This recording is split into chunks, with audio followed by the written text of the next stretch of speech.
ज्या बांगलादेशात हिंदूवर जे अत्याचार चालू आहे त्यासाठी आपण हे मूक मोर्चा काढलेला आहे आणि जर आपण हिंदू एकवटले नाहीत तर भविष्यात बांगलादेशासारखी आपली बी हाल होते आणि बांगलादेशमधील सर्व अल्पसंख्याक हिंदूंवर अन्याय अत्याचार चालू केले।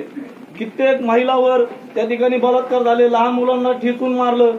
जे हिंदूंचे धर्मस्थान आहेत म्हणजे मंदिरं होते तिथं, जे इस्कॉन टेम्पल होते त्या ठिकाणी त्याच्यावर पण हल्ले केले। तिथं आपल्या देवदेवतांच्या मूर्त्या फोडण्यात आल्या किंवा हिंदूंचे अधिकार देखील शाबूत राहिले पाहिजेत आणि बांगलादेशमधील अन्याय अत्याचार थांबले पाहिजेत।